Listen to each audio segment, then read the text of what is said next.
Disclaimer: the contents of this video are purely for speculation and theory crafting. The purpose of this is to give free-to-play players a general idea of what to expect for upcoming patches. All the information mentioned in this video is available publicly, and the sources will be mentioned in the description below. Please note that this information is subject to change when the patch goes live. Please take this with a grain of salt. Hey guys, how's it going? Welcome back to another video. So today, I'm going to talk about some information which I received for the 1.3 Wuthering Waves update. Based on some of the information which I've seen, I feel like there's going to be a huge shift in the way echo substats are prioritized, mainly because of a new character which is being drip marketed by Kuro Games. I'm pretty sure most of you have seen Kuro Games drip marketing SHOREKEEPER as the new limited 5-star support. I have a feeling she's gonna change things. But first, I want to preface by saying this. I'm pretty sure everyone knows, if you have a character that uses a crit rate substat weapon, you would use a crit damage main stat on your 4-cost echo, and vice versa. Crit damage on your main weapon, crit rate will be your main substat on your 4-cost echo. That is pretty understood, pretty normal in most cases. That's how everybody usually builds their characters. I have crit rate on my Inferno Rider. Changli's weapon is crit damage. Jinshi's weapon is crit rate. Jinshi's 4-cost echo is crit damage. You get the idea.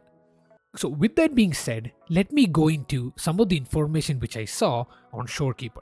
SHOREKEEPER is the new limited 5-star support that's coming with the 1.3 update of Wuthering Waves. We have some information about her kit which is being circulated around. Please do take this with a grain of salt since nothing is confirmed. So I'm going to look at what I found interesting in her kit. I'm going to skip all the information like regarding her forte and her skill, because the thing which I see is more interesting and more important in her kit is her resonance liberation. Things are subject to change, so I'm not going to go too into detail on it, but what we know for now is that her resonance liberation is a 3-stage domain expansion. She casts a large field, and when you use an intro skill within that field, you will get different stages of buffs. Every intro skill progresses those stages from 1, 2, 3. So from what I can understand, and what I'm assuming is, you start with stage 1, which is healing, of course. The first intro skill will move to stage 2, which will be increased crit chance. Increased crit chance, that's the biggest point here. And stage 3 will be increased damage. We don't know if we will lose the effects of the previous stages, which I highly doubt that. That seems kind of stupid. I'm pretty sure the buffs will carry over, and stage 3 is where you will have all of them and become the strongest, I think. But let's take a look at stage 2. Stage 2 is where you see increased crit chance. What does this mean? Increased crit chance means that you have less requirement for having crit chance in your equipment or your echoes, for example. We don't know how much crit chance she gives, but I think it's safe to assume that it's probably a decent amount. I don't think it will be as high as the food buff, but I don't think it will be something as low as like 5% or something. I'm pretty sure it's a decent amount. Somewhere between 10 to 15% would be my guess. I would be very surprised if it's pretty close to what the food buff gives. But let's be conservative and take like a 10 or 15%. Here's where my point comes in. Since we are getting a limited support that gives crit chance on her resonance liberation, we might be able to get away with things like max crit damage. For example, Changli has a weapon which is crit damage, right?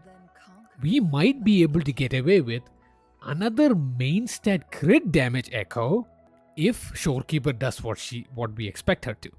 If her crit buff, what she gives, is pretty significant, we might be able to prioritize crit damage substats a lot more than what we do now. Right now, crit rate is the highest priority in substat for echoes. But if we are able to manage a crit rate substat, a role in any of the basic ones, that will itself put us close towards 50% crit rate. All you need is one crit rate substat, any role on all of your echoes. and that will put you close to 15%. And then Shorekeeper's buff on top of that will push you close towards the 60-70 mark. And this is why I think that 1.3 update, when they bring in this new character, is going to be pretty significant, because we will be able to boost the damage of all characters fairly easily as long as we substitute the 4-cost echo with the crit damage. And this also means that crit damage weapons will rise in value a lot. The current Convene has a crit damage rectifier in here, which is Jeje's weapon of choice.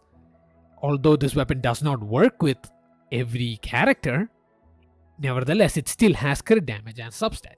So this weapon might be worth getting, but we don't know yet, since we don't know what exactly Shorekeeper skills do, how much it boosts, etc.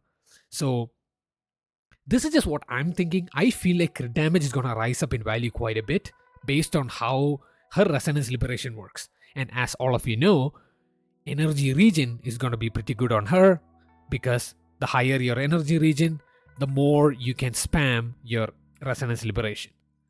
A good example is my Verena. She has 226 energy regen and she's able to spam her ultimate pretty much every rotation. So that's what we want on Shorekeeper as well. We don't know how much her energy cost is or anything, so she might have very high energy regen requirements. So we might not be able to maintain high uptime on the domain, her Resonance Liberation. So if that is the case, then this might not be as much of a speculation as I hope to.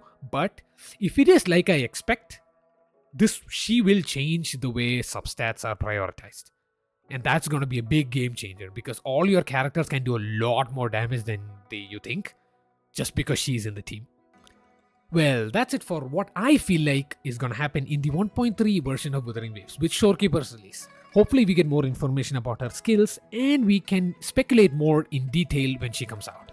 Please let me know in the comments down below what you guys think about Shorekeeper and whether you'll be pulling for her or not. I personally will be pulling for her just because she looks fucking damn gorgeous. With that being said, hope you guys have a great rest of your day. Smash that like button and consider subscribing to my channel, and I will see you guys in the next one.